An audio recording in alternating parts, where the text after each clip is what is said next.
읽어보겠습니다. 예수님을 증언하는 성령님. 우리 지난 시간에 우리가 룻기 1장의 말씀을 좀 살펴봤죠. 유대인들이 오순절 기간 이 50일 동안, 지금이 이제 오순절 기간입니다. 이 기간 동안에 이 룻기서를 읽고 또 외우고 마음에 새기는 그러한 모습들이 있다라고 말씀을 드렸습니다. 우리가 지금 이 룻기서를 보는 이유가 무엇입니까? 이 룻기는 바로 이 오순절을 배경으로 하고 있기 때문에 그렇습니다. 이제 우리가 다음 주에 있을 오순절, 또 성령 강림절이라고 하는 이 절기를 통해서 이 룻기서를 통해서 배워야 할 것이 과연 무엇인가? 우리가 이제 성령 강림절, 이제 오순절을 맞이하는데 이 룻기서를 통해서 이 룻기의 말씀을 통해서 우리가 배워야 할 것이 과연 무엇인가? 그럼 이 룻기서는요, 영적으로 해석을 하게 되면 오순절날 마가의 다락방에 임했던 이 성령님을 말씀하고 있는 책이기도 합니다. 여러분, 그래서 이 룻기서를 성령론에 관한 책이다라고 많은 신학자들이 이야기를 합니다. 그러니까 이거를 영적으로 좀 해석을 해야 될 필요가 있습니다. 여러분, 영적으로 해석을 하는 아주 나쁜 집단들이 있죠? 신천지입니다. 여러분, 그들은 영적으로 잘못된 해석을 하는 겁니다. 근데 우리는 끊임없이 성경은 구약 성경이든 신약 성경이든 누구를 가리킨다고 말씀드렸죠? 예수 그리스도를 끊임없이 가리키는 겁니다. 오늘도 이 룻기서를 통해서 우리가 영적으로 해석을 해보면 이 안에 성령님이 있고요, 이 안에 예수님이 있어요. 그러니까 이 말씀을 통해서 우리에게 계속해서 말씀하는 거예요. 자, 우리가 제목에도 말씀드렸지만 제목이 뭐였습니까? 예수님을 증언하는 성령님이에요. 그러니까 예수님을 끊임없이 말씀하고 있는 이 성령님. 그래서 이 성령 강림절이 너무나 중요한 절기 중에 하나이라는 것입니다. 그러니까 우리 기독교는요, 끊임없이 계속해서 그 절기가 있잖아요. 너무 중요한 절기예요. 아무런 의미도 없는 그런 절기가 아니라는 겁니다. 지난주에 이어서 오늘 우리가 2장의 말씀을 좀 살펴보려고 합니다. 근데 2장의 말씀이 이제 시간적인 어떤 배경을 이야기합니다. 그 시간적인 배경이 우리가 마지막에 읽었던 23절의 말씀이에요. 여기 보시게 되면 언제서부터 언제까지라고 나옵니까? 보리추수에서 밀추수를 마치기까지. 보리추수에서 밀추수를 마치기까지의 그 이야기, 그 기간이 바로 2장의 말씀의 이야기입니다. 그러니까 옛날에는 시계도 없었지 않습니까? 우리가 보는 달력도 없었어요. 그래서 농사를 지으면서 어떤 이 계절이나 시간을 판단하면서 절기를 지켰습니다. 그러니까 이 보리를 추수할 때쯤 되면, 또 밀을 추수할 때쯤 되면 사람들이 그때 비로소 이제 시간이나 어떤 이 계절을 알게 됐다는 것입니다. 그래서 이 보리 추수할 때부터 밀 추수할 때까지가 대략 며칠이냐? 50일 정도 기간이에요. 그래서 이날이 오순절입니다. 그래서 하나님께서는 이 기간을 우리에게 오순절로 지키라 구약 성경에 말씀하고 있는 겁니다. 그래서 우리가 지난 시간에 50일 동안 이 룻기서를 읽고 외우고 마음속에 새기는 그 유대인들의 모습을 말씀드렸죠. 여러분, 그렇다면 이 룻기의 배경이기도 한 이 오순절 날에 이 성령님께서 왜 오셨냐라는 거예요. 우리가 다음 주에 이제 성령 강림절을 맞이하는데 왜 그날 성령님께서 강력하게 역사하셨는가? 요한복음 15장 26절에 분명하게 예수님이 이렇게 말씀하십니다. 같이 한번 읽어봅시다. 시작. 내가 아버지께로부터 너희에게 보낼 보혜사 곧 아버지께로부터 나오시는 진리의 성령이 오실 때에 뭐라고 나와요? 그가 나를 증언하실 것이요. 예수님께서 분명히 말씀하고 계십니다. 성령이 오신 이유는 뭐냐? 바로 예수. 나를 증언하기 위해서라는 거예요. 여러분, 예수님께서 성령님에 대해서 어떤 불의 능력도 있고, 그렇죠? 방언의 능력을 부어주시는 성령님도 있지만 그렇게 말씀하지 않고 처음으로 지네들에게 말씀하실 때에 뭐라고 말씀하시느냐? 바로 나 예수님을 증언하게 될 것이다. 여러분, 그래서 우리가 지난 시간에도 보았지만 이 보아스라는 인물 누구를 상징한다고 했죠? 예수 그리스도예요. 예수 그리스도를 상징한다고 했어요. 그래서 이방 여인이 그 룻은 누구를 상징해요? 바로 저와 여러분들을 상징하는 거예요. 근데 그 룻에게 어떤 일이 벌어졌습니까? 갑자기 남편이 죽고 아들들이 죽고 이방 여인이 남편이 아들이죠. 나오미 아들이니까요. 죽고 이방 여인이 그 개 취급당하는 그 유대인들 사이에서 살아가는 그 룻의 이야기, 그 베들레헴에 가서 이삭을 주면서 살아가는 이야기. 여러분, 이 말은 무슨 의미가 있습니까? 이 말에, 이 말씀에, 이러한 모습에 어떤 교훈을, 어떤 메시지를 우리에게 주고 싶은 걸까요? 우리가 인생을 살다 보면 이렇게 룻과 같지 않게 뜻하지 않게 있죠. 룻처럼 이러한 일들이 우리 삶 가운데 너무나 많이 있다라는 거예요. 그러니까 이 룻의 인생을 보면서 하나님께서 이런 메시지를 준 거야. 야, 너희들의 인생이 바로 이러한 인생이야. 우여곡절, 갑자기 고난과 어려운 생활을 경험하는 것이 너희들이 이 땅에서 살아가는 너희들의 인생이야. 하나님이 말씀하시는 거예요.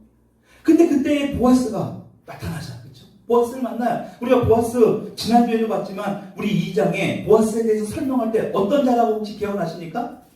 예, 2장 1절에 보면 뭐라고 나와요? 유력한 자. 여러분, 이 유력한 자가 이 히브리어로 하일 기보르라고 했습니다. 하일 기보르. 그래서 하일이라는 뜻이 뭐라고 그랬습니까? 권능, 재산, 군대, 힘. 이 네 가지를 강력하게 가지고 있는 것. 그러니까 기보르는 강력한 권능이라는 뜻이잖아요. 그러니까 아주 강력한 재산, 아주 강력한 군대, 아주 강력한 힘, 아주 강력한 권능을 지닌 사람이 바로 누구예요? 보아스예요. 그러니까 보아스는 이제 장차 오실 예수 그리스도를 상징하고 있다는 거예요. 그리고 이 보아스인 그 예수님을 증언하는 인물이 오늘 이 본문 말씀에 소개되고 있습니다. 여러분, 그 룻의 시어머니 나오미가 계속해서 이 보아스를 계속해서 증언해요. 그래서 나오미를 뭐라고 상징을 하느냐? 성령님을 상징한다. 여러분, 이거를 유형론적 성경 해석법이라고 합니다. 조금 어렵죠? 그러니까 영적으로 해석하게 되면 쉬운 말로 나오미는 성령님을 상징한다는 거예요. 그래서 오늘 본문에 아무것도 모르고 신앙생활을 막 시작한 룻이잖아요. 이방 땅에서 온 룻입니다. 근데 시어머니 나오미, 즉 성령님께서 이 룻에게 예수님을 상징하는 이 보아스가 누구인가를 하나하나씩 지금 가르쳐주고 증거하고 있다는 거예요. 증명하고 있는 거예요. 여러분, 그래서 이 룻의 인생이 이 예수님을 만나면서, 이 보아스를 만나면서 뭐가 됩니까? 완전히 인생이 역전되잖아요. 그 과정을 이야기하는 책이 바로 이 룻기서예요. 그러니까 어찌 보면 이 오순절, 이 성령 강림절을 맞이하는 우리들에게 굉장히 중요한 메시지를 주는 그 성경이 하나가 바로 이 룻기라는 것입니다. 오늘 본문 말씀 2장 19절 우리 같이 한번 다시 읽어볼까요? 시작. 시어머니가 그에게 이르되 오늘 어디서 주었느냐? 어디서 일을 하였느냐? 너를 돌본 자에게 복이 있기를 원하노라 하니. 여러분, 여기서 보시면 14절에서 지금 이삭이나 죽으면서 살아가는 그러한 지금 룻 며느리 룻에게 이 나오미가 이야기를 합니다. 여기서 우리가 주목해 봐야 될 자, 돌본 자입니다. 너를 돌본 자. 여러분, 룻을 돌본 자가 누구예요? 룻을 돌본 자가 누굽니까? 네, 보아스입니다. 여러분, 보아스 바로 예수님을 상징하는 거예요. 여러분, 그래서 예수님은 저와 여러분들을 돌보시는 분임을 믿으십니까? 네, 여러분, 그래서 지금 이 보아스에 대해서 이 처음으로 증거하는 것이 뭡니까? 너를 돌본 자예요. 여러분, 14절의 말씀 한번 읽어볼까요? 시작. 식사할 때에 보아스가 룻에게 이르되 이리로 와서 떡을 먹으며 내 떡 조각을 초에 찍으라 하므로 룻이 곡식 빼는 자 곁에 앉으니 그가 볶은 곡식을 주매 룻이 배불리 먹고 남았더라. 뭐를 돌봤느냐? 그러면 지금 룻에게 가장 필요한 게 뭐예요? 배고픔입니다. 가난이에요. 그것을 지금 예수님은 아실까요? 모를까요? 너무나 잘 알고 계시는 거예요. 지금 이삭이나 죽으면서 노예 생활을 하고 있는 그 배고파하고 있는 룻에게 지금 누구를 식당에 초대를 하고 있어요? 예수님을 상징하고 있는 보아스가 룻을 식탁으로 초대하고 있습니다. 여러분, 그 당시 문화를 보게 되면 주인이 식사를 하고 있는데 종을 초대한다? 여러분, 이거는 있을 수가 없는 일입니다. 절대 가능할 수 없는 일. 우리 조선시대 때만 봐도 막 양반 노비 문화가 있지 않았습니까? 여러분, 우리가 사극 같은 것만 봐도 아시겠지만 이 종 되시는 종분들이 이 주인상 앞에서 밥을 겸상을 하거나 같이 밥 먹는 적이 있습니까? 여러분, 절대 있을 수 없는 일입니다. 근데 보십시오. 예수님을 상징하고 있는 이 보아스가 룻을 자신의 식탁으로 지금 초대하고 있다. 여러분, 그리고 15절 그 후반절을 보니까 뭐라고 나옵니까? 14절 후반절을 보니까 이 룻이 배불리 먹고도 뭐예요? 남았더라. 지금 룻이요, 그냥 적당하게 식사를 뭐 하게 한 것도 굉장히 귀하고 감사한 건데, 그렇죠? 배불리 먹고도 남을 정도로 호의를 베풀었다. 이뿐만이 아닙니다. 15절 같이 한번 읽어볼까요? 시작. 룻이 이삭을 주우러 일어날 때에 보아스가 자기 소년들에게 명령하여 이르되 그에게 곡식 단 사이에서 죽게 하지 말고 책망하지 말며. 여러분, 지금 이삭 줍는 일, 그 당시에 이삭 줍는 일은요 딱 두 분류만 있었대요. 뭐냐? 가난한 사람들과 짐승들. 그러니까 짐승들이요 혀로 그냥 바닥을 핥으면서 그 이삭을 먹는 거예요. 거기다 같이 한 사람이 바로 이 가난한 사람. 누가 낯질하다가 흘린 그 이삭을 줍는 겁니다. 여러분, 이러한 사람들에게 보아스가 뭐예요? 일꾼들에게 시켜서 이 룻을 땅바닥에서 죽게 하는 것이 아니라 뭐예요? 이미 알곡을 쌓아놓은 곡식단 사이에서 죽겠다. 할렐루야. 여러분, 이 말씀을 잘 디테일하게 봐야 됩니다. 다른 사람들은 지금 막 바닥에서 죽고 있는 거예요. 근데 룻은 어떻습니까? 곡식 다발에서 단 사이에서 죽겠다. 여러분, 16절에 한번 말씀 또 볼까요? 같이 시작. 그를 위하여, 또 그를 위하여 곡식 다발에서 조금씩 뽑아버려서 그에게 죽게 하고 꾸짖지 말라. 여러분, 지금 곡식 다발에서 뽑아버려서 쉽게 이 룻이 주워갈 수 있도록 한 겁니다. 여러분, 이 광경을 한번 상상해 보십시오. 이 룻을 위해서 얼마나 이 예수님을 상징하는 이 보아스가 세심한 배려를 하고 있느냐라는. 여러분, 이러한 모습을 보면서 누가 생각납니까? 누가 생각나요? 이 보아스의 이러한 모습을 보면서 이런 세심한 배려를 한 거잖아요. 네? 직원들을 시켜서 야, 너희들 꾸짖지 말고 책망하지 말고 죽게 하고 가져가게 하라. 누가 생각납니까? 바로 예수님이에요. 그럼 예수님은요 우리를 이렇게 돌보시는, 그냥 돌보시는데 그냥 막연하게 돌보는 게 아니라 뭐예요? 구체적으로 세심하게 배려를 하고 있는 분이 바로 오지간에 있는 예수님이라는 거예요. 여러분, 믿으십니까? 믿으시면 아멘 해보세요. 마스크를 끼니까요 답답해요. 여러분들도 답답하지만 저도 답답합니다. 여러분, 얼마나 이 보아스가 이 룻에게 배려를 했는지요.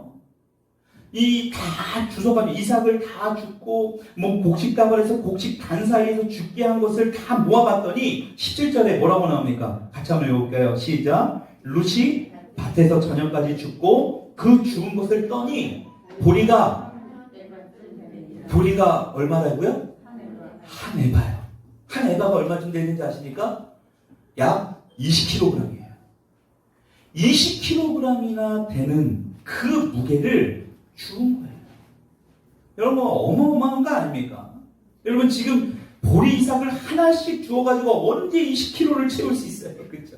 말이 이게 주운 거지 뭐예요? 그냥 준 거나 다름없는 거예요. 쌀 한 가마니를 그냥 준 거예요. 여러분, 그래서 이것을 가지고 이제 자기의 시어머니가 되는 집으로 가서 나오미에게 이러한 사실, 시어머니에게 알리자 이 나오미가 뭐라고 말합니까? 그는 너를 돌보는 자야. 이렇게 증언하고 있는 겁니다. 여러분, 예수님은 다시 한번 말씀드리지만 저와 여러분들을 돌보시는 자임을 믿을 수 있기를 축복합니다. 그래서 예수님은요, 우리가 이삭을 줄 정도로 가난한 상황 가운데서도요, 우리를 굶주리게 그냥 놔두시는 분이 절대 아니라는 거예요. 물론 때로는 이런 이삭을 줄 수 있을 정도의 고난을 허락하실 때도 있어요. 그런데 오늘 이 룻을 보면서 어떤 것을 느끼는 겁니까? 여러분, 이 고난이라는 시간 때문에 이삭을 죽게 된 거 아닙니까? 그렇죠? 룻을 보면 만약에 룻이 부자고 잘 살면 왜 이삭을 주어요? 근데 가난하고 고난이라는 시간을 통해서 이 이삭을 줍는 그 시간 때문에 이 룻이 누굴 만난 거예요? 보아스, 예수님을 만날 수 있었다. 그러니까 여러분, 고난은 유익이 될 수 있다. 그러니까 결국 룻 또한 남편이 갑자기 죽고 이삭이나 죽는 어떤 노예였지만 이 가난을 통해서 누구를 만났다고요? 예수 그리스도, 바로 보아스를 만나게 되었다는 거예요. 그러니까 우리 주변에도 이런 분들이 있잖아요. 이전에 아주 잘 나갔던 분들이 있습니다. 근데 어떤 갑자기 어려움과 시련이 막 찾아오니까요, 정말 너무 힘드니까 예수님께 나간 거예요. 교회에 나간 겁니다. 근데 그 교회에 나갔더니 실제로 살아계신 예수님을 만나게 된 거예요. 그랬더니 완전히 그의 인생이 역전이 돼서 이전과는 비교도 할 수 없는 풍성한 삶을 살아가는 분들이 우리 주변에 있지 않습니까? 여러분 우리 교회 가운데도 있어요. 여러분 그래서 요한복음 10장 10절에 예수님이 이렇게 말씀하십니다. 우리 같이 한번 읽어봅시다. 시작. 도둑이 오는 것은 도둑질하고 죽이고 멸망시키려는 것뿐이요 내가 온 것은 양으로 생명을 얻게 하고 더 풍성히 얻게 하려는 것이다. 아멘. 이게 지금 코로나 때문에 뭔가 좀 침체되는 것 같아요. 여러분들의 마음이. 여러분 이 포인트가 뭡니까? 주님이 이 땅에 오신 이유 중에 하나가 뭐냐면 더 풍성히 얻게 하려는 것이라. 아멘. 여러분 이 사실을 믿으셔야 돼요. 그래야지 여러분들의 삶에 더 풍성함을 경험할 수 있는 겁니다. 오늘 예수님이 여러분들의 삶 가운데 그 풍성한 것을 주기를 원하시는 줄 믿으시기 바랍니다. 여러분 그래서 우리 주님은요 우리에게 은혜를 베푸실 때요 그냥 찔끔찔끔 뭐 이렇게 눈곱만큼 그렇게 주시는 분이 절대 아니에요. 풍성하게 주시는 분. 이렇게 해서 성경을 보게 되면요 참 재밌는 게 나와요. 우리 주님께서 우리에게 음식을 나눠주시잖아요. 그렇죠? 오병이어 사건도 그래요. 그때 보면 항상 동일하게 나오는 게 있습니다. 뭔지 아세요? 항상 배불리 먹고 남았더라. 참 우리 문화와 비슷해요. 옛날에 우리 이우순 성도님 정도 되시는 분들을 보면 너무나 배가 고랐잖아. 그러니까 보면 항상 밥을 줘도 고봉밥이야. 그렇죠? 옛날 우리 어른친들 집에 가면 우리가 정말 좋잖아요. 그 중에 하나가 뭡니까? 고봉밥. 밥을 남겨도 어쨌든 푸짐하게 해주세요. 왜? 당신들이 이 배고픔을 너무 많이 경험해봤기 때문에 그게 싫은 거예요. 여러분 하나님 아버지도요 우리가 배고픈 거를 좋아하세요? 싫어하세요? 너무 싫어하세요. 그래서 예수님도요 어떻게 하셨습니까? 오병이어 기적을 통해서 몇 강주리가 남았다? 12강주리가 남았대잖아요. 여러분 또 어떤 일이 일어납니까? 7병이어 사건. 4,000명을 배불리 먹이시고도 남았는데 얼마나 남았대요? 7강주리에 차게 줬다. 남았다라는 겁니다. 여러분 오늘도 본문 14절의 말씀을 보십시오. 룻이 배불리 먹고 뭐라고 나와요? 남았더라. 그럼 이 말씀의 메시지는 우리에게 우리 주님은요 풍성하게 주기를 원하시는 분이라는 거예요.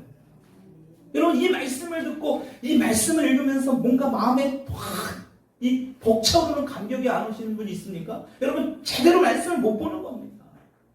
이 세상에 아무도 나 자신을 돌보지 않는다고 생각하는 분이 있어요? 이거는 무시나 해당되는 얘기야. 여러분 그런 생각하는 분들이 있습니까? 절대로 그렇지 않습니다. 여러분 룻만 봐도요. 지금 예수님께서 종업원들에게 명령을 시켜가지고 이 단 사이에서 죽게 하고 말이에요. 단에서 일부러 막 이 이삭을 떨어뜨려서 죽게 하지 않습니까? 그게 바로 뭡니까? 룻은 지금 보아스가 시킨 걸 알았어요? 몰랐어요? 몰랐습니다. 보이지 않는 그 예수님의 그 강한 능력의 손길이 지금 이 룻에게 임했던 거예요. 그러니까 우리에게도 지금 보이지 않는 하나님의 능력이 임하는 줄 믿으셔야 된다는 거예요. 여러분 그래서 이러한 사실을 알지 못하는 우리들에게 오늘 이 룻기 2장의 말씀을 통해서 이 종을 통해서 여러분들이 말씀해 주시는 거예요. 너희들이 일주일 동안 세상에 살아가면서 내 보이지 않는 그 강력한 크신 능력의 손을 보지 못하지. 그러니까 이 메시지를 통해서 너희들이 기억해야 돼. 절대로 너희들을 버리지 않아. 끊임없이 우리에게 말씀하고 있다. 여러분 그래서 성령님을 상징하는 이 나오미가요. 이 보아스, 예수님을 상징하는 보아스를 뭐라고 얘기한다고요? 돌보는 자. 첫 번째로 이렇게 증거하고 있다. 여러분 그리고 두 번째로 이 나오미, 성령님을 상징하는 이 나오미가요. 이 룻에게 예수님을 상징하는 이 보아스가 돌보는 자라고 증언을 하고 이것으로 끝나는 게 아니라 자 20절 우리가 후반절을 보게 되면 나오미가 또 그에게 이르되 찾으셨나요? 20절 거기부터 한번 읽어봅시다. 시작. 나오미가 또 그에게 이르되 그 사람은 우리와 가까우니 우리 기업을 물을 자 중에 하나이다. 지금 첫 번째로 돌보는 자라고 증언을 했는데 지금 이 돌보는 자로 멈추는 것이 아니라 이 예수님을 상징하고 있는 이 보아스를 뭐라고 지금 증언하고 있습니까? 기업을 물을 자. 저 여러분들의 성경은 어떤지 모르겠어요. 지금 제 성경에는 이 주석이 달려 있거든요. 여러분 지금 이 보아스를 지금 예수님을 굉장히 의미가 있는 겁니다. 이 나오미가 이 보아스를 이야기하고 증언하는데 그냥 단순히 돌보는 자 정도가 아니라 기업을 물을 자다. 여러분 이 기업을 물을 자가 히브리 말로 가알이라는 단어를 사용합니다. 가알. 이 가알이라는 뜻이 뭐냐? 회복하다. 다시 되찾아오다. 빼앗던 것을 다시 가지고 오다. 원수를 갚다. 뭐 이런 뜻이 이 가알이에요. 여러분 그래서 여러분들의 성경은 잘 모르지만 저는 이 주석이 달려 있어요. 혹시 주석 달려 있는 분 있어요? 기업을 물을 자에 숫자 이렇게 써 있는 분 있어요? 저는 그렇게 돼 있는데 뭐라고 돼 있냐면 레이기 25장 25절을 보라 이렇게 돼 있어요. 주석에 자세하게. 그럼 레이기 25장 25절을 봐야 될까요? 안 봐야 될까요? 네, 봐야죠. 자, 한번 성경 말씀 보십시다. 읽어보겠습니다. 시작. 만일 내 형제가 가난하여 그 기업 중에서 얼마를 팔았으면 그에게 가까운 기업 물을 자가 와서 그의 형제가 판 것을 물을 것이요. 여러분 이게 바로 기업을 물을 자예요. 예를 들면 이런 겁니다. 유다 지파 중에 이게 지금 유다 지파 아닙니까? 여러분 이 유다 지파 중에 너무 가난해서 노예된 사람이 있습니다. 여러분 그런데 그 유다 지파 중에 다 가난하지 않잖아요. 그 중에 진짜 돈도 많고 권력도 있고 우리가 하일 빅보르처럼 말이죠. 유력한 자처럼 말이죠. 뭔가 강력한 권능을 가지고 있는 신앙심도 아주 그냥 하나님에 대한 신앙심도 투철하고 그런 사람이 있으면요. 자기 지파 중에 자기 형제 아닙니까? 그 자기 지파 중에 노예가 된 사람을 보면서 너무나 가슴이 아파서 돈으로 사는 거예요. 그래서 그 노예가 된 사람을 어떻게 합니까? 자유케 풀어주는 거예요. 그런 사람이 바로 뭐냐? 기업을 물을 자예요. 그러니까 그 당시에 이스라엘 사람들 중에는요, 노예가 굉장히 많았답니다. 그러니까 예수님이 이 땅에 오셨을 때 어떤 신학자들이 연구를 하는데요, 그 이스라엘 인구들 중에 거의 50에서 80%. 그러니까 어떤 학자들은 50%, 어떤 학자들은 80%. 그 비율이 그 정도로 노예들이 많았다. 그러니까 예수님이요, 부자 동네에 오신 게 아니에요. 가난한 동네에 오셨다. 왜 이런 노예들이 많았을까요? 너무 가난하다 보니까 자신들의 물건 다 팔고 났는데 더 이상 팔 게 없는 거예요. 그러니까 뭘 팔아요? 자신을 판 겁니다. 몸을 팔아버린 거예요. 그러니까 남의 사람의 주인 밑으로 들어가게 됐다는 겁니다. 여러분 그런데 우리 주님이 우리를 이 땅에서 창조하시고 나서 뭐라고 말씀하십니까? 다스리고 번성하고 정복하고 충만하게 살라고 하지 않으십니까? 근데 남의 주인 밑에서 종생활하는 그러한 노예 생활하는 모습 우리 하나님이 보실 때 어땠을까요? 너무나 마음이 아파요. 그래서 보낸 분이 누굽니까? 바로 기업을 물을 자예요. 그게 누구예요? 예수 그리스도예요. 그래서 요한계시록 1장 5절에 이렇게 말씀합니다. 같이 한번 읽어봅시다. 시작. 또 충성된 증인으로 죽은 자들을 가운데서 먼저 하시고 땅의 임금들의 머리가 되신 예수 그리스도, 땅의 머리가 되신 예수 그리스도. 계속 읽어봅시다. 시작. 말미암아 은혜와 평강이 너희에게 있기를 원하노라. 우리를 사랑하사 그의 피로 우리 죄에서 우리를 해방하시고. 여러분 우리가 이전에 어땠습니까? 어둠에 눌려서 가난과 질병과 어떤 이런 어둠 가운데서 살았어요. 이제 예수 그리스도가 이 땅에 오셔서 뭡니까? 우리를 누르고 있었던 그 어둠, 그 죄를 해방시킨 분이 바로 누구예요? 바로 예수 그리스도. 우리를 기업을 물을 자가 되신 거예요. 예수님께서 우리에게 그런 기업을 물을 자가 되신 분이라는 것입니다. 여러분 그 사실 믿으십니까? 여러분 그래서 오늘 이 나오미가 너를 단순히 그냥 돌보는 자 정도가 아니라 뭐예요? 너의 신분을 이제 되찾아줘. 너가 정말 이제는 하나님의 자녀로 살아가는 그러한 모습으로 살아갈 수 있도록 만들어줄 수 있는 그 기업을 물을 자, 바로 이 보아스에 대해서 증언합니다. 여러분 세 번째로 성령님을 상징하는 이 나오미가 예수님을 상징하고 있는 보아스에 대해서 또 뭐라고 증언하느냐? 우리가 기억해야 돼요. 첫 번째 뭐라 그랬죠? 돌보는 자. 두 번째 기업을 물을 자. 또 한 가지가 또 있습니다.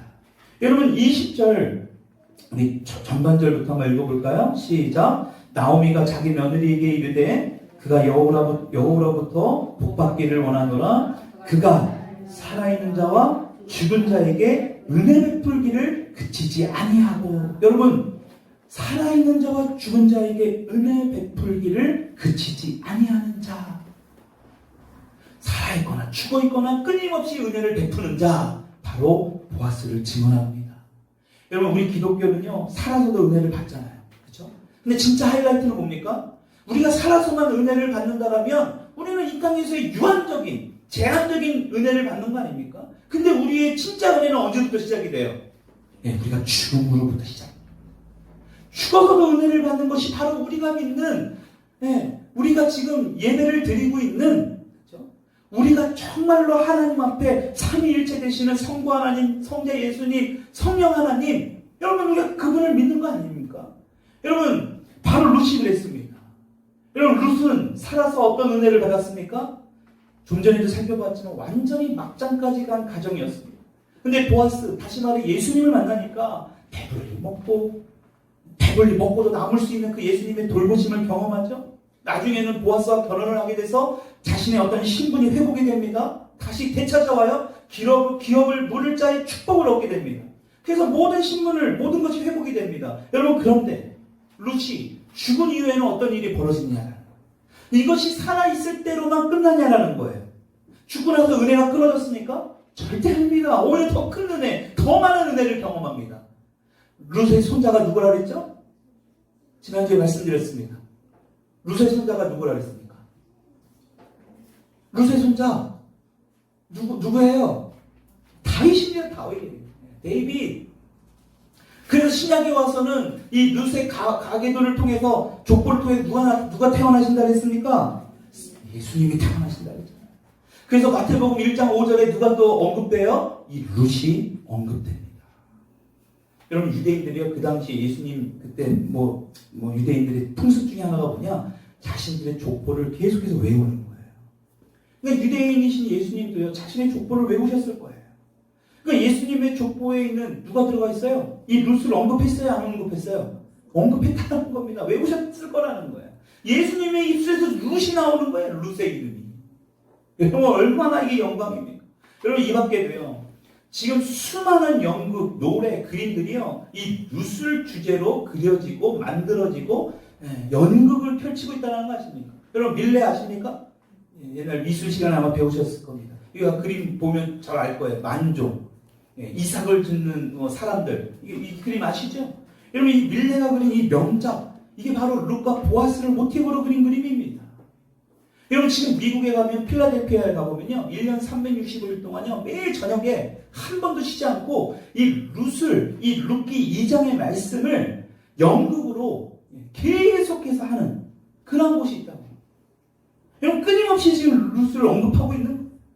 여러분, 오늘 우리들만 보십시오. 수천 년이 지났지만 오늘 우리들도 지금 룻을 지난 시간에 이어서 룻의 이름을 우리 덜린교에서 언급하고 있지 않습니까? 여러분, 이렇게 우리 예수님은요, 우리가 살아있을 때도 은혜를 주시지만 죽어서도 더 큰 은혜를 주시는 분임을 주님의 이름으로 믿을 수 있기를 축복드립니다. 그래서 성경에는 분명히 말씀하고 있어요. 예수 믿고 죽은 자는 복이 있다. 요한계시록 14장 13절입니다. 같이 읽어봅시다. 시작. 또 내가 들으니 하늘에서 음성이 나서 이르되 기록하라. 지금 이후로 주 안에서 죽는 자들은 복이 있도다 하시네. 예수님이 지금 말씀하신 거예요. 주 안에서 죽는 자 복이 있다. 예수 믿고 죽는 자들 복이 있다. 그랬더니 성령님이 뭐라고 말씀하시는 거예요? 예수님을 증언하시는 성령님이 그러합니다. 그러하다. 그러면서 뭐라고 합니까? 그들이 수고를 그치고 쉬리니 이는 그들의 행한 일이 따름이라 하시더라. 천국을 가면 뭐 한다는 거예요? 쉬게 된다.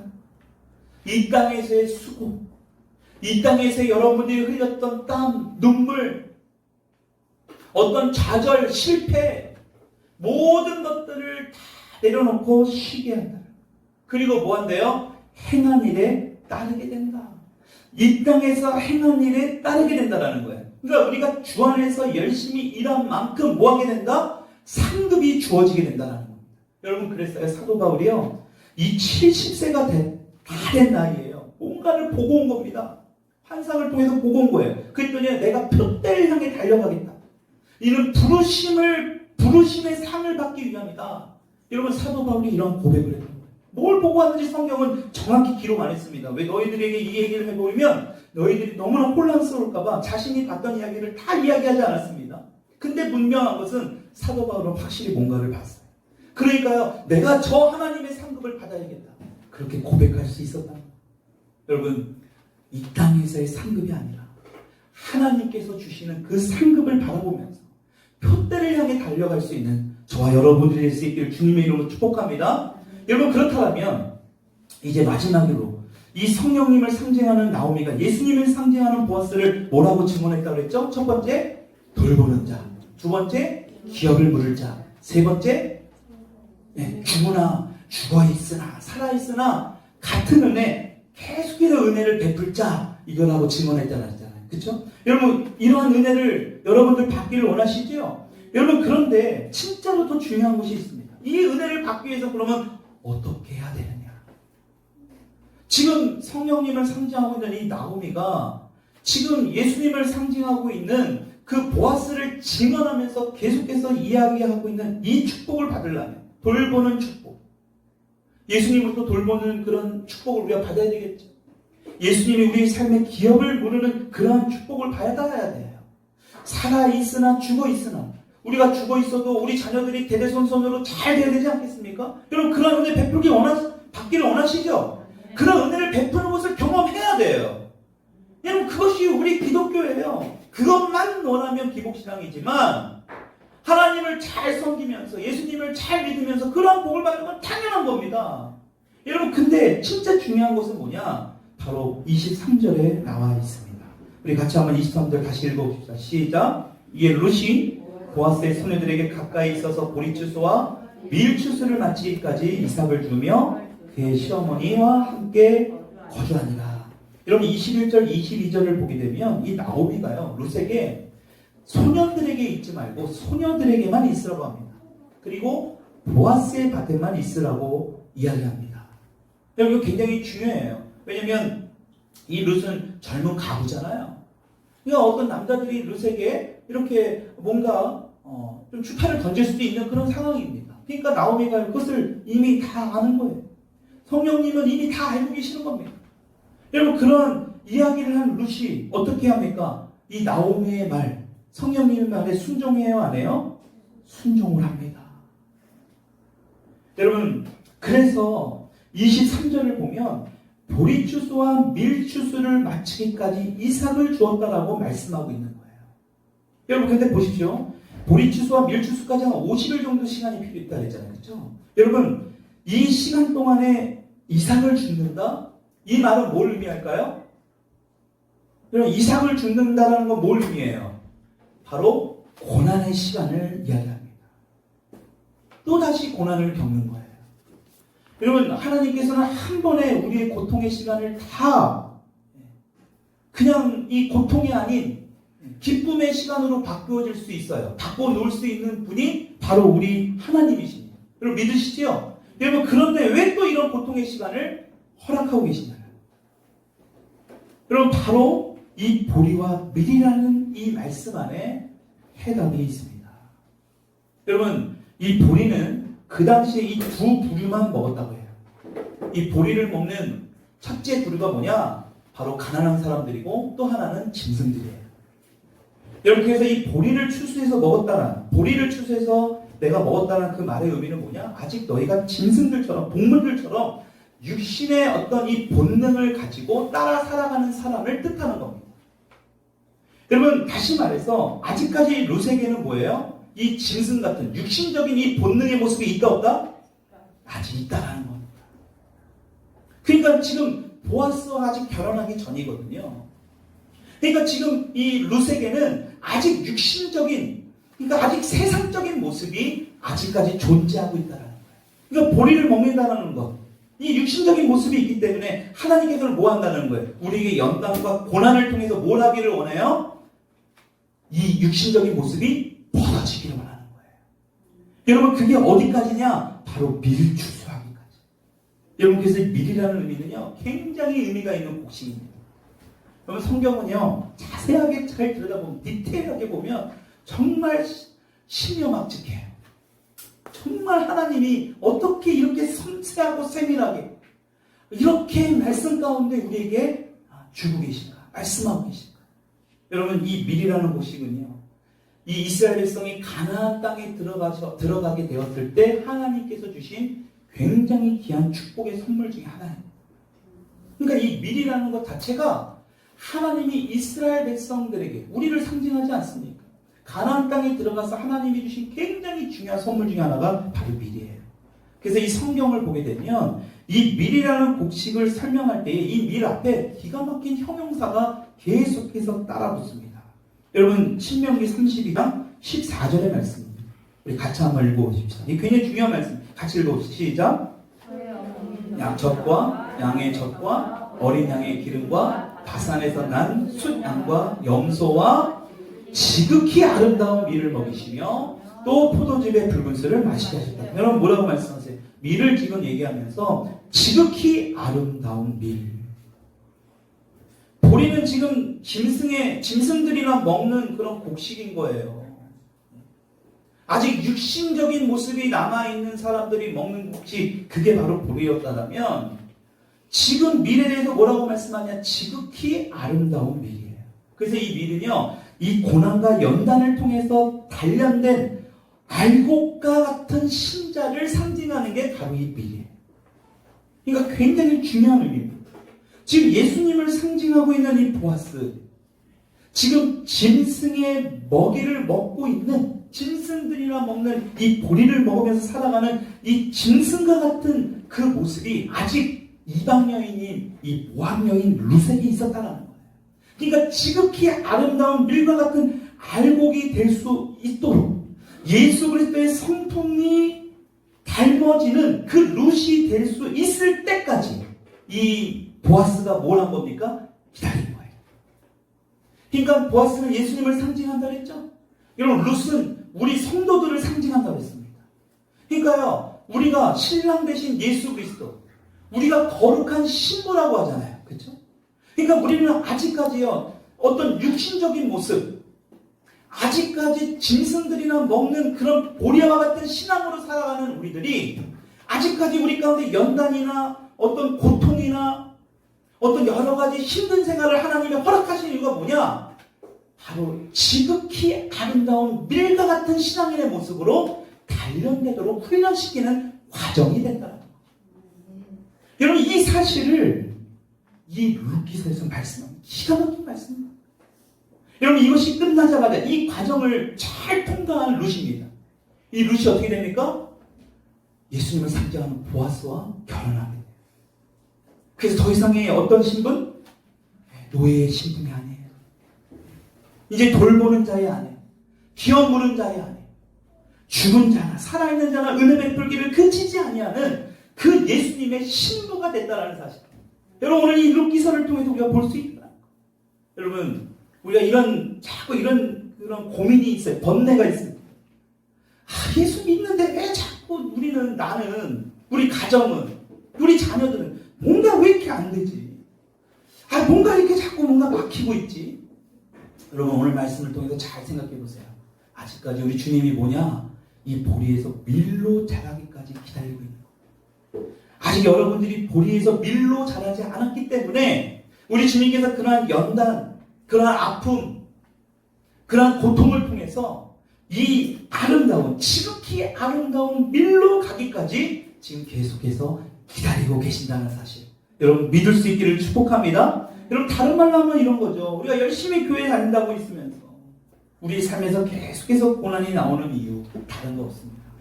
여러분 지극히 아름다운 밀로 변화시키기를 원하시는 그 주님의 뜻이 이 안에 숨겨져 있다. 오늘 말씀을 정리합니다.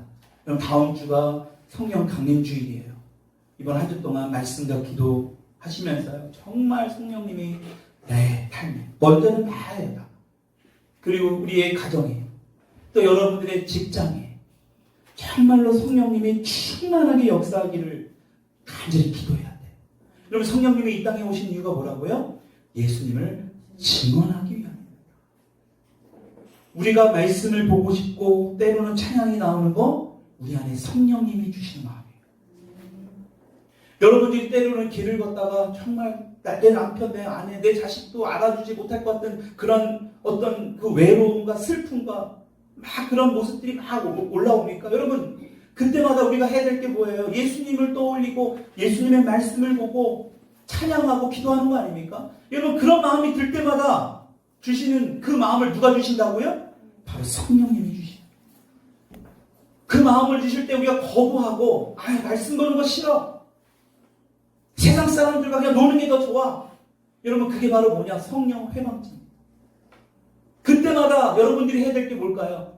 수요일, 금요일 지금은 하지 못하지만 세상 가운데 그렇게 술 마시고 친구들과 놀리고 그것보다 그것을 뒤로하고 하나님께 나와 말씀 보고 기도해야지. 그 성령님이 주시는 그 마음에 순종하며 나아갈 때에 뭐가 된다는 거예요? 보리추수에서 밀추수, 지극히 아름다운 밀의 모습으로 바뀌게 된다는 거예요. 여러분 룻은 그 나오미에게 순종했다는 거예요. 야, 소년 만나지 마. 보아스 밭에서 떠나면 안 돼. 여러분 그 말에 순종한 거예요. 여러분들 마음에 계속해서 부어주시는 마음이 있을 겁니다.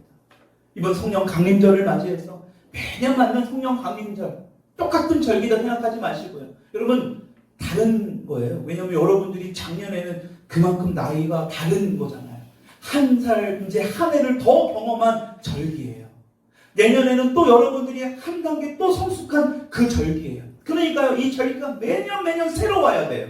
예전에는 이런 부분을 전혀 몰랐지만 이제는 이 성령 강림절, 나에게 주시는 성령님 무엇을 말씀하시는가, 예수님을 끊임없이 증언하시는 그 성령님의 뜻이 무엇인가 분별해서요, 그 성령님의 온전히 순종할 때 정말 내 삶에서 나를 지키는 분, 기업을 물을 분, 죽으나 사나 동일하게 끊임없이 은혜를 베풀어 주시는 분, 그래서 보리추수의 삶이 아니라 밀추수의 삶의 신앙인의 모습으로 살아가는 저와 여러분들이 될 수 있기를 주님의 이름으로 축원드립니다.